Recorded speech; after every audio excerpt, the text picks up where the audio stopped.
honest, these little bun things were a really cute idea in theory, and now I just don't know if I really like them. But I'm also not redoing my hair because I'm tired. Hi guys, welcome to my first wrap up of the entire year. It is January. It is, well, I guess it's February 1st now. So this is my January wrap up. Wait, I should grab my stats really quick.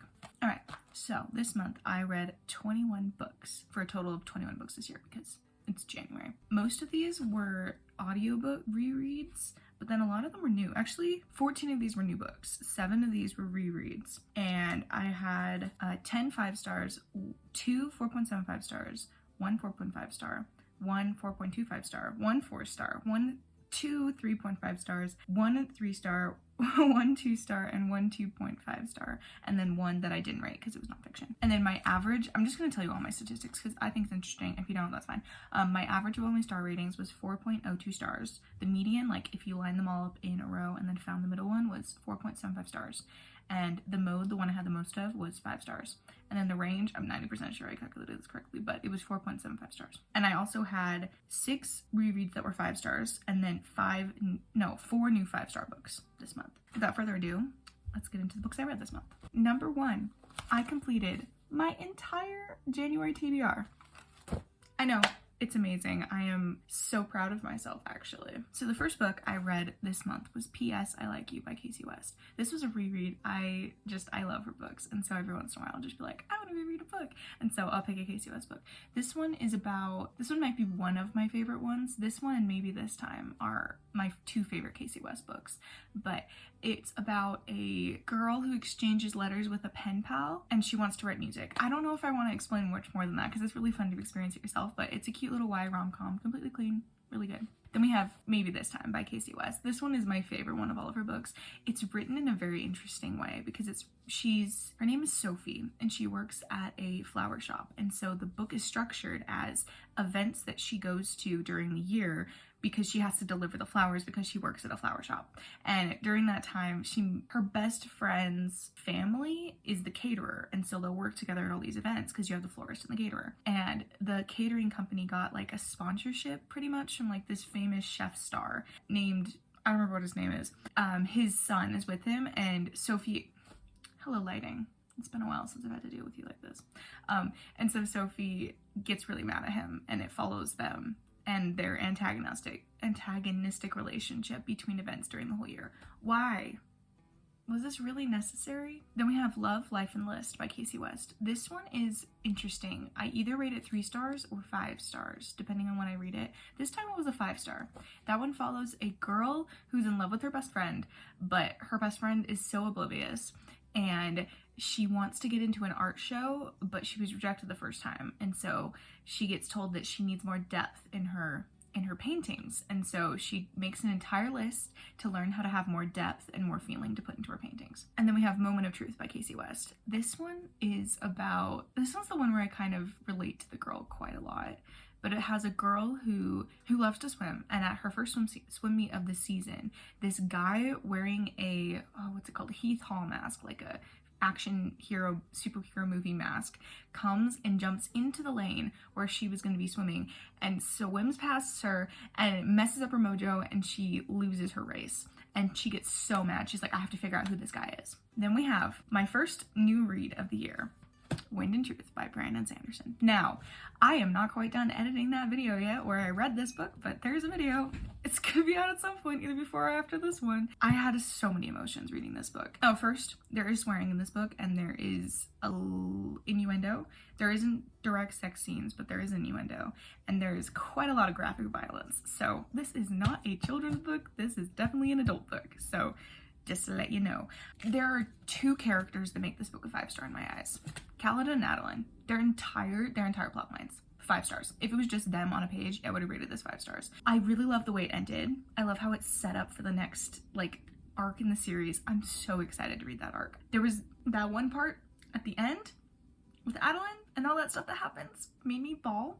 I can't start crying. This took me forever to put makeup on. 5 stars, really good book. I'll give you a full-on actual spoiler review in my video where I read this book eventually, but you know, that book is wonderful and I loved it. Then I reread Ever by Gail Carson Devine because I needed something cute and sweet and not that for a little bit, because if you've ever read a gigantic epic fantasy book, you know exactly all the emotions that you put through the ringer basically. So I had to get like a little bit of a palate cleanser. So Ever by Gail Carson Devine, I don't know if it's a fairy tale retelling or just fairy tale-esque, but it follows a girl who has to be sacrificed because her dad swore an oath so her mom would be able to get better. And so she's like, I haven't lived any life at all. I don't want to do this. And so she runs away with a boy, well, that is a god. And they have adventures. 5 stars, by the way. That one's a good book. Then we have Wrath of the Triple Goddess, the second book in the Percy Jackson Senior Year Adventures series by Rick Riordan. 5 stars. That also will be in that one video where I read this gigantic book.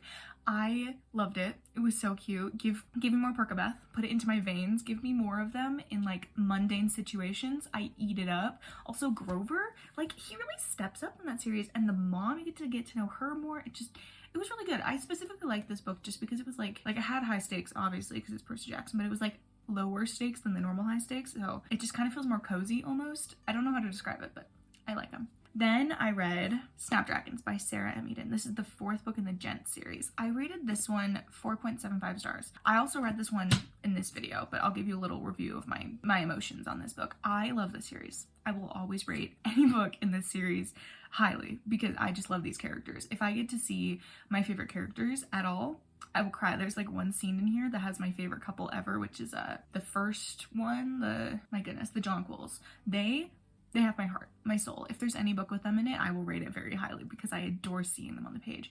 This actual couple though, I feel like she was just stretching to meet the word count, where she was like both stretching to meet the word count and also slimming to meet the word count, because there was one character you get to know really well. He's fleshed out, he's wonderful, you understand it, and I'm like, oh, this is wonderful. But the girl you like kind of understand, but there were so many other things I was so interested in that just did not really get explored as much as I wanted it to. And if this book was 50 pages longer, I feel like I would have rated it 5 stars because I would have understood just that one character better, and it would have made a better romance for me. I would have understood better, but I still loved it the way it was. It was really cute. I wish like the initial plotting kind of to make them like the forced proximity was a little bit longer because I was like so in love with that, but it's okay. It was really good. I really did like this book. Then I reread Ashes on the Moor by Sarah M. Eden. I rated it 4.25 stars. This book I read by her when I was probably 15 or something like that. And that was back when I was just like first reading her books. I wasn't like super invested. I was just reading them because I enjoyed her writing style and they were cute.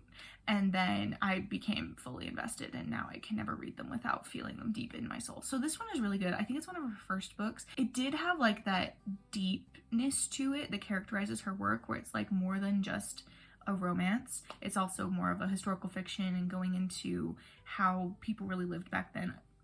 I managed to center myself perfectly with that light, apparently, and I can't fix it because I already folded my blinds up. It's fine.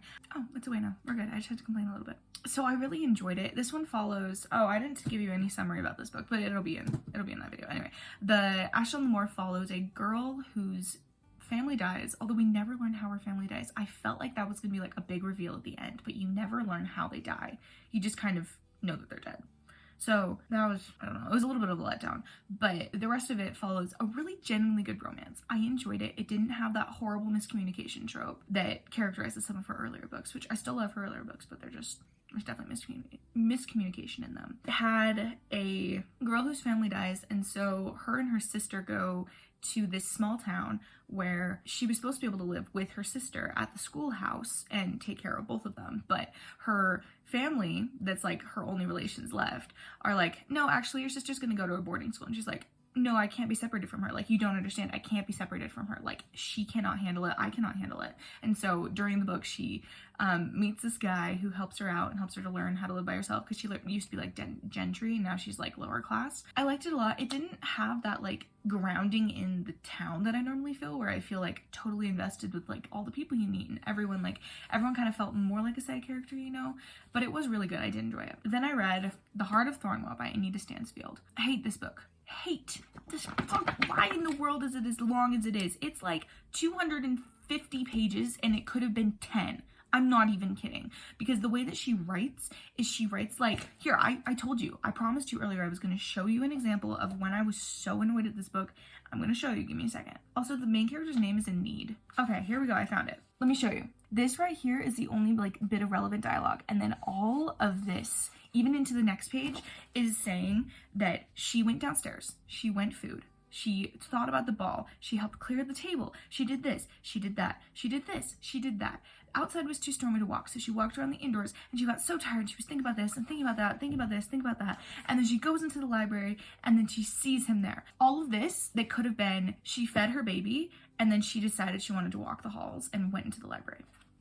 4 sentences for all of this. And then it's just, let me find a good example of this dialogue. It's just, okay, here, this is a good example on this same page.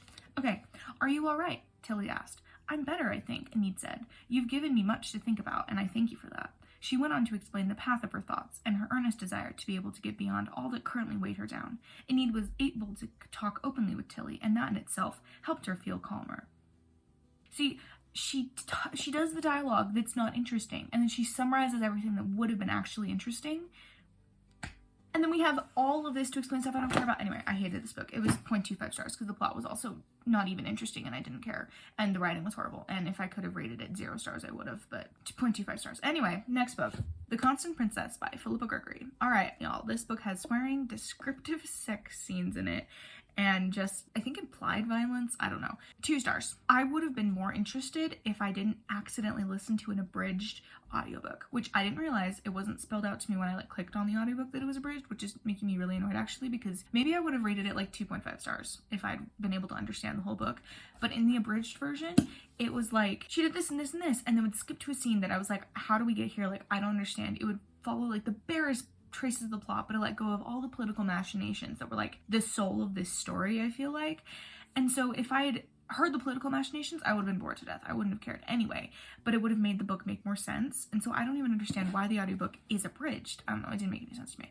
But I also probably would have DNF'd this halfway through if I was reading it. So at least I made it to the end, because I got probably this far in, and then I was like, oh, I want to just read my book before bed, and so I started reading it, and it took me forever to find where I was because I couldn't find it, because I would read something and I'm like, oh, I've read this before, and then I'd keep reading, I'm like, I've never read this before, and then I'd get somewhere else where I'm like, oh, I've read this before, and I was getting so confused. I'm like, am I just forgetting things? I don't understand. So then I finished the book and it was boring and I didn't care. Probably not going to read any more of her books. Anyway, the plot of this one is that it's talking about Catherine of Aragon, I don't know, who, actual political figure, historical political figure she was King Henry VIII's first wife or something like that. And so this is supposed to be the political events, the historical events that actually happened, but why the author thinks they happened because of the people's brains that were going on behind it. So it's her giving intentions to these historical things. And it was interesting. I was intrigued. I wanted kind of to know what happened, but I also didn't care because there was so much random stuff thrown in here, and the sex is a huge part of this because it's apparently Catherine of Aragon was married to King Henry VIII's brother first, and the whole reason why she was able to marry King Henry VIII the second time was because she claimed that they hadn't consummated the marriage. So that's a huge part of this book. I don't know. I don't recommend this book. Then I read Promises and Primroses by Josie S. Kilpack. This is the first book in the Mayfield family series, which I read because I had the 4th book on my TBR for this month. It was okay. I didn't like this one quite as much because it was trying to do 2 different romance stories in the same book, and it just didn't work because you didn't flesh out either of them. And so the main one of the book I didn't really care about, and the other one I was just more intrigued, but I also didn't care about. It just kind of fell lackluster for me. But the whole idea of this one is a girl wants to get out of her mother's controlling thumb, and so she goes into service and she becomes almost not a nanny, but what is it called? A governess for these 2 children.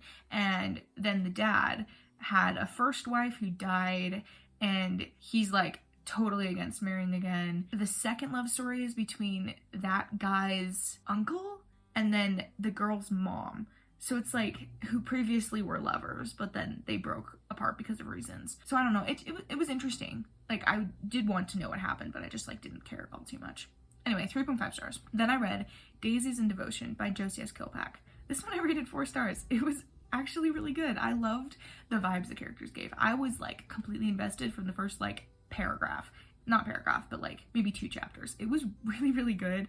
I really liked the plot setup. So it's set up like the backbone of this whole story is that the family, like the parents of all of these nieces and nephews of the main guy, not the main guy, but like the main uncle, who's like for all of them, they are full of scandals. Their history is because like someone would marry this person or like have a child out of wedlock, or like someone's leached all the money off or something. Like there's like tons of scandals in the family. So basically he's trying to bribe his nieces and nephews with these really good marriage inheritances to have a good marriage and to change their life around and not be dumb anymore. And so the first one follows the one I told you about, the guy whose wife had died and he had the 2 girls, and then the governess came.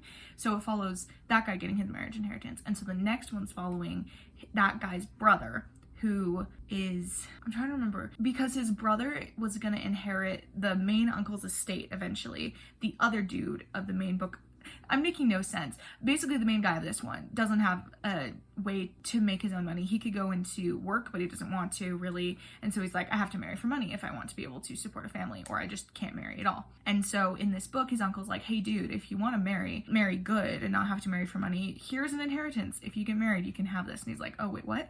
But at the beginning of the book, he'd already talked to this girl, and she's like, do you know that I have an inheritance? And he's like, yeah, I know you have an inheritance. And she's like, all right, I'm sick of people following me for my inheritance. He's like, yes, I am courting you for your inheritance, but I'm not courting you just for your inheritance. Why did this happen? Sorry, I just got totally sidetracked. I was looking at my blanket and my stitch marker was coming off. And so she's like, then why in the world are you courting me still? And he's like, well, I'm trying to find someone who's rich that I can marry for love, because I don't want to just marry someone for their money. I could have done that before now, but I want to find someone I actually love. And so she's like, oh, okay. And so she thinks maybe this guy likes her. And then he goes back home, gets told that he has a marriage inheritance. He comes back, completely ignores her, and she's like, excuse me, I already had a crush on you. What are you doing, you dumb person?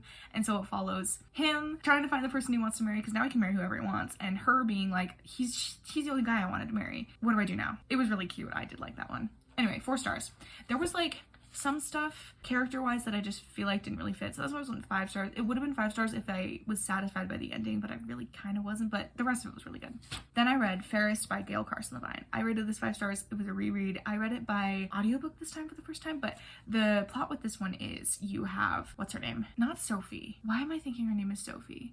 It's like, it's something interesting. It's like Aya or Arya, something like that. It's like all vowels. But she lives in a town or like a country where singing is basically what everyone does. And she has a fantastic voice, but she's ugly, or she thinks that she's ugly. It follows her as she gets put in basically like a position of power in the royal family, basically by accident, because she can sing really well. And then all of the political machinations that happen. It's also Snow White retelling, and it's really, really good. I liked the audiobook quite a lot, actually, because when you read it, they have songs, because that's a big part of their thing is they have songs, but when you read it, it just reads like a poem. But when I listened to the audiobook, they made up a song for it with like music and everything, and it was really good. I liked it a lot. I think if I wanted to reread it, I probably would listen to it again. And then I read Mrs. Frisbee and the Rats of Nim by Robert C. O'Brien. This one was a book that my boyfriend recommended to me because I was at his house and I needed a book to read when we were going to FAG because I didn't want to talk to people. And he was like, here, you should read this one. I was like, all right. So I started reading it. It is really cute. It follows a mom who basically is trying to help her. It follows a mom who's a mouse who's trying to help her son to not die because they're at the time of year when the garden's going to be tilled, and she has to leave before the garden gets tilled, but her son can't leave yet because he had pneumonia, and if he goes out in the night air it could kill him. And so she's like basically frantically going around to everyone like, please help me. And then you uncover what the rats are doing, and it's really interesting, and I really like this book. I want to read the second one too because it was cute. It was like, it gave me Tale of Despereaux vibes in like the best way. Then I read The Book Thief by Marcus Zuzak. This is a 5-star, but it's a different kind of a 5-star. And number one, it's narrated by death itself, which should tell you how dark that this book is. But it follows this girl. Her name is Liesel. And she lives in Nazi Germany, and she's just a normal German person. And it follows her life and all of the books that made her who she was. To be honest, when I heard about this book the first time, I thought that it was completely different. I thought it was her going on a rampage trying to save books from being burned to stop the information being unspread, I guess, because that's what they did in Nazi Germany, is they just like burn a bunch of books. And I thought that's what it was about. Not what it's about. It's just about her life.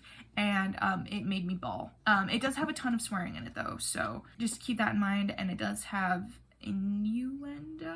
No, it has slurs thrown, but it has tons of profanity, death, and, you know, violence and Nazis and stuff like that. So go into it. This is not, I would not say that this is a children's book. It's written like a children's book. It's not a children's book. I would not recommend it to a child. But I listened to the first like probably 45% of it, and so that part does not have the swearing blocked out. So if I ever reread this book, I need to go through with my white out. But the second half, I was reading it, and it just, the characters become people to you, because they're written in a way, not that they're like fantastic people, but that they're just people. At the end of it, I was crying so hard at the ending because it's just so bittersweet. And then the very last sentence perfectly encapsulates the entire idea of the entire book to me, and it was so powerful. This is a really good book. I do recommend it, but not if you're a young kid. Don't recommend that. You don't need to go through this level of trauma. Read like The Diary of Anne Frank or something that is a lot more appropriate. This one is probably for when you're older, teenager probably. Then I read Rakes and Roses by Josie S. Kilpack. This is the third book in the Mayfield family series, and this one follows the cousin to the initial two brothers we were talking about, and he's basically a rake. He spends a tons of money on gambling, and he, you know, goes to the whorehouse and stuff like that. Like, he's a total degenerate person, and it follows him as he basically gets his life together.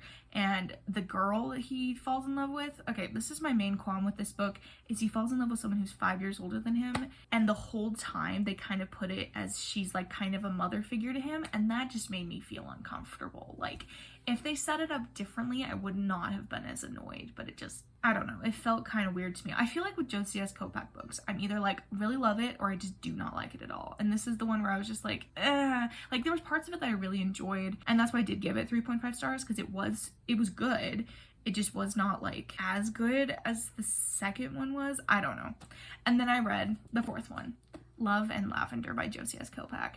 This one I gave 4.5 stars, and I was kind of considering giving it 5 stars, but it was not quite that good for me. This one actually did make me cry at the end, and that really surprised me. So this one follows another 2 of their cousins, I guess, but one is like a cousin by implied relation, so they're not like actually cousins, and then one is the guy in the Rakes and Roses book's sister. And basically she has a clubfoot, and the guy that she ends up being married to has autism, but they don't know it because it's, you know, not medieval, but Regency level England. It's a marriage of convenience because they both want to get their marriage inheritances, but they're also like, no one else is going to marry us. Please just let us marry each other so we can get our marriage inheritance. And the uncle is like, no, because I wanted you guys to like actually fall in love and have a family and stuff, so why don't you not do that? And they're like, okay, but we aren't going to marry anyone else ever. And so he's like, okay, fine. How about this? You have to live with each other for 1 year after you get married. And then after that, if you don't fall in love or whatever, you can move out and do whatever you want. And so they're like, sure, whatever. So this follows the year that they're living together. And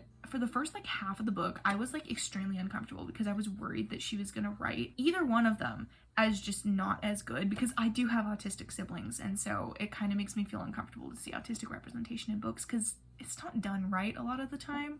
But this one was really good. I did really enjoy it.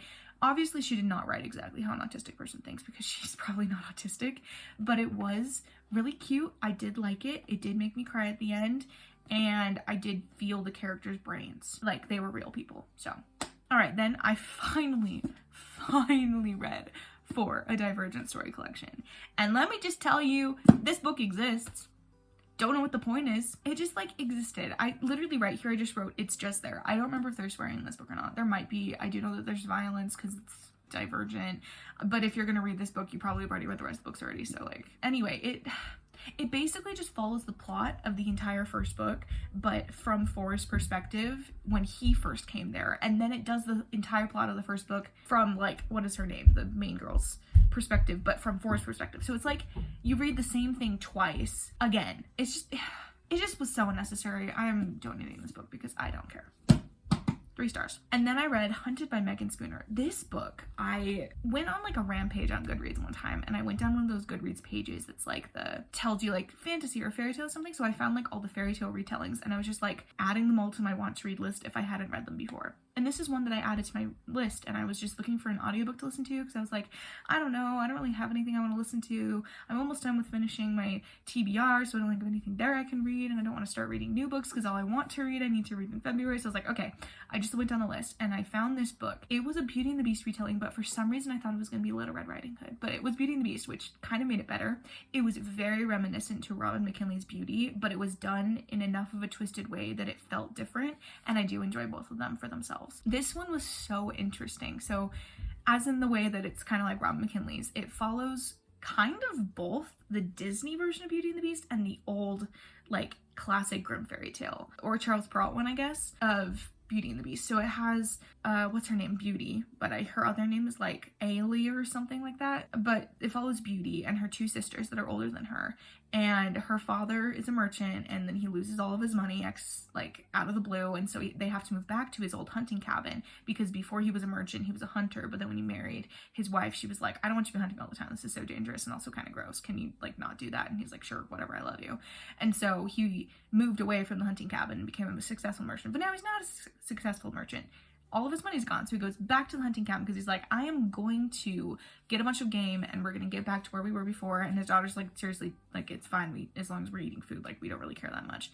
But the father goes out into the forest and he's like trying to find this beast that he knows exists, and he's like, I'm gonna find it, and he goes kind of crazy. And so Beauty tries to help her dad, and then stuff happens. It's really good. I really did enjoy that book a lot. I gave it 4.75 stars because it didn't like give me that 5-star like thrill, but I was really happy with it. I really want to know what happens with the rest of their story. I need to see if there's a second book because it was really good. I will definitely read more by this author, but I do recommend it, especially if you read Robin McKinley's Beauty and you enjoyed it. You'd probably enjoy this one. It is a little bit different because she is a hunter, because she learned from her dad, and so it does have a lot of like it's kind of like the I'm not the like the other girls trope, but it's not, because she's, I don't know, it's interesting. I did really like it. And then the very last book I read this month, finished it yesterday, is The 5 Love Languages by Gary Chapman. This book has taken me so long to get through, even though it's short. I started reading it a couple years ago and then I stopped because I'd already read a bunch of his books recently, and he does have a good writing style, but it can get boring after a little bit because it's just kind of like the same thing over and over. There's a spider right there. Sorry. It's the same thing over and over and over again, where you like learn from this person about this love language and then this example about this love language, and it's really good. It's very well written. I think if you've read the 10 things or like the 12 things I wish I knew before I got married by him also, you don't need to read this book because he explains the love languages really well in that book. And I feel like because he was forced to kind of explain them in a chapter instead of a whole book, it's more concise and more well written. But there are some really useful things at the back, like the Q&A I think was really interesting. I did like some of the more things he elaborates on. Like, I do think reading this book is good, but if you've read that one, you don't really need to read this one. I don't know. It was a good book though. I did enjoy it. I think it was really useful to know this, even if it's not like completely a true scientific statement about life. It is still good to learn how to love people in different ways. Kind of like with his apology languages, I kind of had the same vibe from it, because I was like, I don't know, to me apology is different. It's not quite the same as that, and while reading the book, I wanted to find something that was for me, and nothing really resounded with me. And my boyfriend and I've also read that one, and it just didn't really resound with him either. And so I don't know, I think if it's useful for you, great. If it's not, that's fine, but I do think it would be good to read if you wanted to read it. And those are all the books I read in January. I am so excited to get these books off of my desk because they've just been sitting there and they've been taking up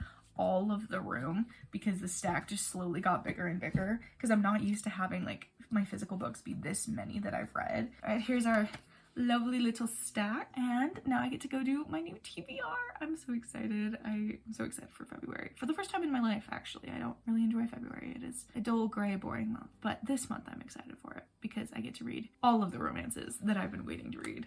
Yay! Thank you for coming along with me while I talk about all the books I read this month. If you've read Wind and Truth, please let me know what you think in the comments. Try to keep it spoiler free though. If you want to give me spoilers, I'd say message me on Instagram and we could talk about it. But if you read it, please let me know. I am so interested to see other people's thoughts other than just like my friend group, because there's been dissension about this book, believe me.